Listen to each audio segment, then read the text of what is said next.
Paul, two new signs for the door. Fantastic news for the club. Yeah, I mean, the Rory situation's been developing for the last 3 to 4 weeks, something that we were keen to make happen.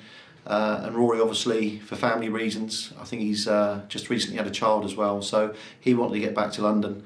And there's no better club in London for him to come to than Sutton. So that was a relatively straightforward decision. The other one, really out of left field. I was contacted by Simon at the match, and known Simon for 2 or 3 years, and Simon rang me and said that I should be looking at this lad called Dylan Kearney. So we went and watched him 2 or 3 times.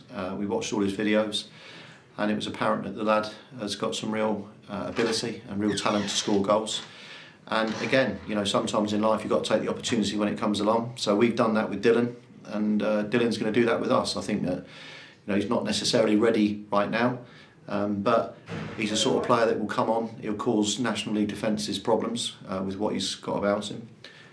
But give Dylan a proper pre-season with us and get Dylan into this mindset of this football club, the discipline, the hard work, and I think he's going to be a real player.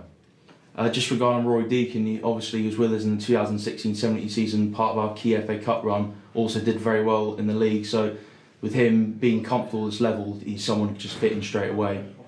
Yeah, I mean, you know, Rory's also got to fight his way into the side. You know, at the moment, the front two have done very well, Williams and Torre.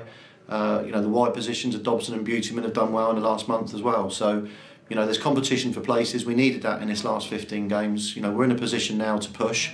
And it's the right thing to do to bring Rory back, and it's certainly the right thing to bring Dylan in on the 2-year contract.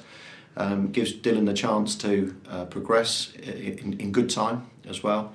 But it's not all about Rory. These particular 2 signings, I've got a real hope for Dylan, and the attitude that he's shown already in train and the way he goes about his work. I think we could have a real gem on our hands. And you developed Tommy Wright in a sort of similar way. So again, that'd be great competition for Tommy Wright when he's back next season. I think the comparisons to Tommy are endless with Dylan. Very similar. He's playing a very similar standard to when Tommy scored the 48 goals that season when we loaned him to Salisbury. Dylan's already on 25, and it's only January. We'd probably got to 45 if he'd stayed at Harrow. But he's bravely taken the step. I've got to say that he trusts in his ability. He trusts in his goal scoring. That's for sure. And having watched him train here today, I think he scored a hat-trick in one game and 2 in the other. So, you know, he certainly knows where the back of the net is, but it's also his work rate and his attitude which impressed me the most. And like I said, you know, my relationship with Simon at the match was a big factor, I think, for Dylan coming here. I think that Simon recommended the club to him. Simon knows what we are as a club and what we're about as a club, and one of those things is developing young players, giving them the opportunity, and hopefully pushing Dylan on into league football, because that's in essence one of the reasons I think that we bring good young players into here. And you talk about Sutton starting to start that real push for promotion. We start with that after having the week off at Barnet on Saturday. Very tough assignment at the Hive.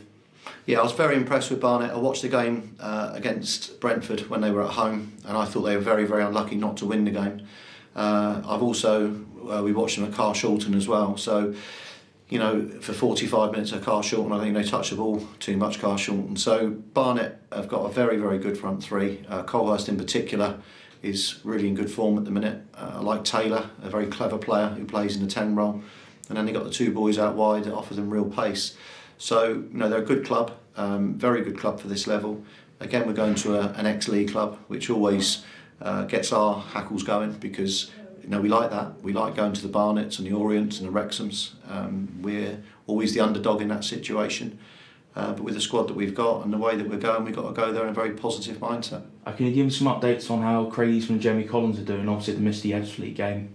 Yeah, so as expected, Craig and Jamie have trained Monday, Tuesday and Thursday, so they'll be fit and available for Saturday. So we go up there with probably, for the first time in a long time, a squad of probably 18, 19 players. So unusual for us to have that many, but at this current moment of time, we're in a good bit of health, and looking forward to the game. And again, we're in a really good position at 6th now. That was a crucial win against Ebbsfleet, just to put a bit of a gap on them. So is there sort of a points target for this month that you think you can get? I know it's going to be a boring one, Tom, but we've got to be looking at game by game. There's 15 games to go. It's a third of the season left yet. I think that points targets, you've got to just go 3 points and then see if you can get the next 3 points, just for a little while longer. I mean, once you get into 75, 78 points, you're going to get in the playoffs. So we know we've got, what, 26 points left to get? Still a lot of wins. That's 9 wins out of 15 to get in the playoffs, out of 16. So it's a big task. But it's a big task for everybody else around us as well. And no one at the moment, whether it's Salford, whether it's Orient, whether it's Solihull last week, or who could have gone top. It's a very, very difficult league to win more than 1 or 2 games on the bounce. Everyone could beat everyone in this league. So it's going to be, again, an interesting end to the season. But we're not at the end yet. I think there's a third of the way to go, and I don't think anyone needs to get too excited, too up or down. If you win one, lose one, I think start looking at it first week in April, and then you'll pretty much have an idea what you need to do then. Paul, thank you very much for talking to SUFCtv, and the best luck for Saturday's game at Barnet. Thanks, Tom. Cheers.